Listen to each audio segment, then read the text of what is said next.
आप लोगों से ऐसा कुछ नहीं कह सकता जो आप पहले से नहीं जानते।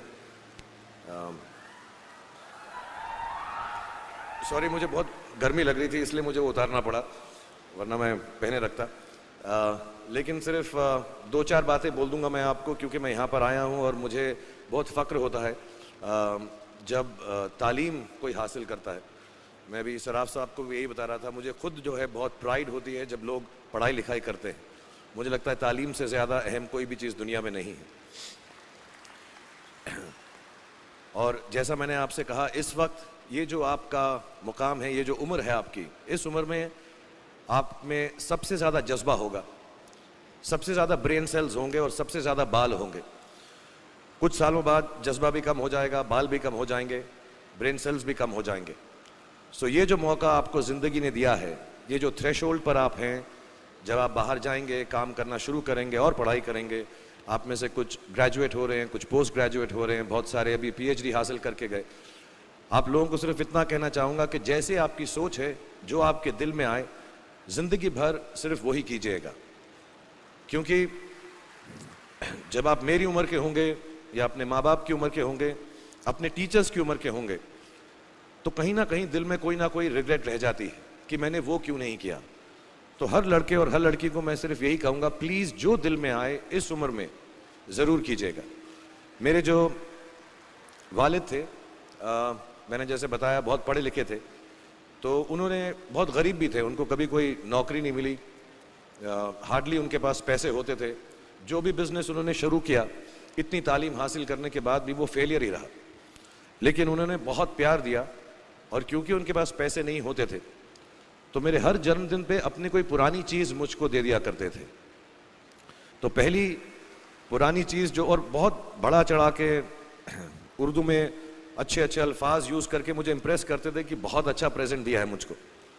तो वो मुझे पहली चीज़ उन्होंने मुझे, ये मैं हर जगह पर बोलता हूँ, स्कूल के बच्चों के फंक्शन पे, येल यूनिवर्सिटी में, एडिनबरा में, क्योंकि आप लोग सब अपनी लाइफ के उस थ्रेशोल्ड पे हैं जहाँ से आपको कामयाबी हासिल करनी है इंशाल्लाह। सो पहली चीज़ जो उन्होंने मुझे दी थी, उन्होंने मुझे अपना शतरंज का सेट दिया था, टूटा फूटा सा। वो शतरंज हर रोज़ खेलते थे। हनुमान मंदिर के जो हेड प्रीस्ट थे, पंडित थे, उनके साथ रात को जाके मेरे वालिद जो हैं शतरंज खेलते थे। और उन्होंने मुझे कहा कि शतरंज से आप ज़िंदगी के बारे में बहुत कुछ चीज़ें सीख सकते हैं। पहली ये कि कोऑपरेशन और साथ मिलजुल कर काम कैसे करना है। दूसरी ये कि ज़िंदगी में आगे बढ़ने के लिए कभी कभी पीछे भी हटना पड़ता है। तीसरी ये कि जो छोटे लोग होते हैं, जो आप समझते हैं, कई लोग ऐसी बात मानते हैं, जो पॉन्स होते हैं, जो प्यादे होते हैं, उनकी सबसे ज़्यादा इज्जत करना ज़िंदगी के अंदर। कोई भी इंसान छोटा नहीं होता, हमेशा हमेशा ज़िंदगी में काम आता है।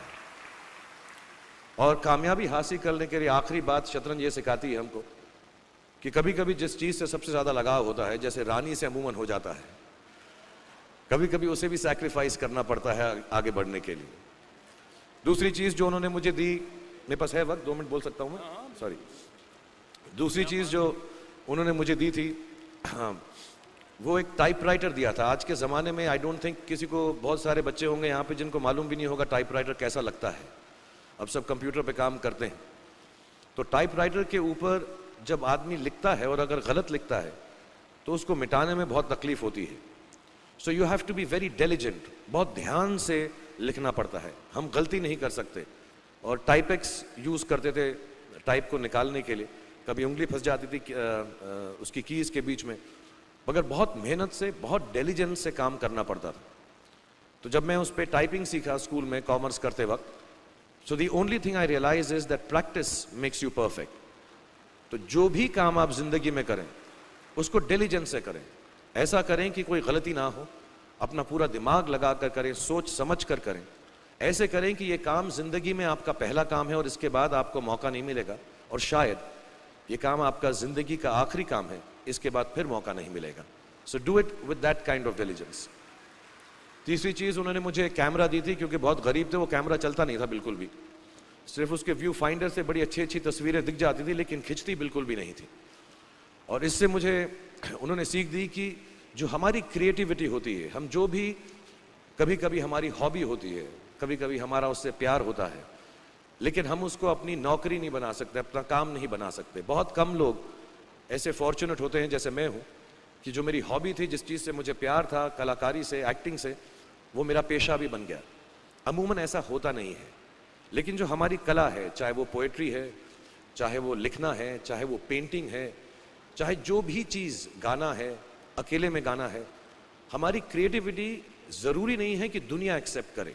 जैसे उस कैमरा की तस्वीरें दिखती नहीं हैं, लेकिन उसमें देखने से खूबसूरत लगता है हर कुछ, वैसे ही आपकी जो क्रिएटिविटी है वो अपने लिए रखें, क्योंकि ज़िंदगी में कभी ना कभी, कहीं ना कभी ऐसा मुकाम आएगा जब आप बहुत अकेला फील करेंगे।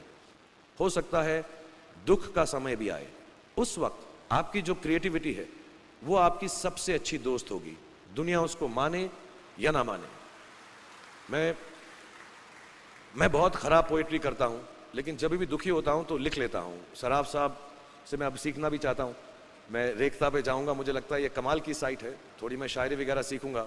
मेरी शायरी बहुत ख़राब है कि हमने तुम्हारी याद में रो रो के टब भर दिए, वो आए और नहा कर चल दिए। इस लेवल की पोइट्री है। लेकिन जब दुख होता है, ये भी बैठकर जब लिखता हूँ तो बहुत दिल को शांति मिलती है। आखिरी चीज़ मेरे वालिद जी ने मुझे दी थी, वो दोनों मिक्स है, मैं जल्दी ख़त्म करता हूँ क्योंकि आप लोगों के पास वक्त नहीं है, आप लोगों को अपनी डिग्रीज लेनी है, सोच रहे होंगे इतना वक्त ज़ाया कर रहा है हमारा ये। तो मैं जल्दी से बताता हूँ। एक उन्होंने मुझे कहा, एक सेंस ऑफ ह्यूमर हमेशा रखना ज़िंदगी में, हंसते हमेशा रहना, एक चाइल्ड लाइक इनोसेंस ज़रूर रखना। जैसे एक छोटे बच्चे की जो एक इनोसेंस होती है, जो उसका दुनिया की तरफ जो नज़रिया होता है बड़ा इनोसेंट सा होता है, उसमें कोई खामी नहीं होती, गलती नहीं होती, अभी दुनियावी बातें नहीं आई होती, तो वैसे ही रखना। कई बार बचपन में मैंने जब बदतमीज़ी की या कोई गलत काम किया तो उन्होंने सेंस ऑफ ह्यूमर से मुझे बचाया। और ज़िंदगी भर अगर आप अपने ऊपर, अपने हाल पे, दुनिया पे, क्योंकि लोग आपसे हर कोई बात कहेंगे, अच्छी बात भी कहेंगे, बुरी बात भी कहेंगे, क्योंकि लोगों का काम है कहना। अगर आप उसको एक सेंस ऑफ ह्यूमर से देख सकेंगे तो ज़िंदगी जो है बहुत बेहतर रहेगी। And last not the least, what my father gave me, what my mother gave me and what your parents have given you, आपके जो पेरेंट्स हैं, जो आपको दिया है, वो सबसे बड़ी गिफ्ट है, गिफ्ट ऑफ लाइफ। ज़िंदगी की जो ज़िंदगी एक खुद ही सबसे बड़ा तोहफा है हमारी ज़िंदगी, और उसको वैसे ही ट्रीट कीजिए। ज़िंदगी के अंदर जो भी मुकाम आए, जैसी भी चीज़ें हों, अच्छा हो, बुरा हो, कभी अंधेरा हो, कभी उजाला हो, हर चीज़ को रिस्पेक्ट कीजिए और ज़िंदगी में ग्रेस रखिए हर इंसान की तरफ। हर इंसान जो भी आपसे जो भी बात करेगा वो अपनी मुसीबत के हिसाब से करेगा, अपनी हैसियत के हिसाब से करेगा, कभी गलत बात भी बोलेगा, ऊंची बात भी बोलेगा। जब आप काम करेंगे, जब आप बड़ी बड़ी कंपनीज के अंदर नौकरी हासिल करेंगे, आपका हमेशा झगड़ा रहेगा, जो मेरा जूनियर है वो ऐसी बात करता है, मेरा सीनियर जो है ऐसी बात करता है। लेकिन सब जो हैं ज़िंदगी से जूझ रहे हैं, इस ज़िंदगी में कुछ बनने की कोशिश कर रहे हैं। सो वो ग्रेस जो है, वो लीवे जो है, हर किसी को दीजिएगा जो आपके साथी हैं, जो आपके साथ साथ काम कर रहे हैं, जो आपका साथ काम नहीं भी कर रहे और जो आपका साथ नहीं भी दे रहे। ग्रेस से बड़ी चीज़ आप ज़िंदगी को वापस नहीं लौटा सकते। ये 4-5 चीज़ें याद रखिएगा। याद रखिएगा, नहीं रहे तो कोई बात नहीं। आप लोग बहुत कुछ अभी इस जगह पर इल्म हासिल कर चुके हैं और मुझे उम्मीद है और मुझे यकीन है कि आप जो भी करेंगे ज़िंदगी में बहुत कामयाब होंगे। और फिर से मैं मौलाना आज़ाद नेशनल उर्दू यूनिवर्सिटी का शुक्रिया अदा करना चाहूँगा कि मुझे यहाँ पर बुलाया, आपसे मुखातिब होने का मौका दिया। थैंक यू वेरी मच, बहुत बहुत शुक्रिया। और आप, मुझे मालूम है कुछ टीचर्स जो होंगे यहाँ पर बैठे होंगे जो आपके फेवरेट नहीं भी हैं, जो बहुत स्ट्रिक्ट होंगे, डांटते भी होंगे आपको, उनको सबसे ज़्यादा याद रखिएगा जब आप इस यूनिवर्सिटी से बाहर जाएंगे, क्योंकि जो सबसे ज़्यादा टीचर आपसे स्ट्रिक्ट थे वो एक्चुअली सबसे ज़्यादा आपसे प्यार करते थे। Thank you very much for having me here and खुदा हाफिज़। Thank you everyone.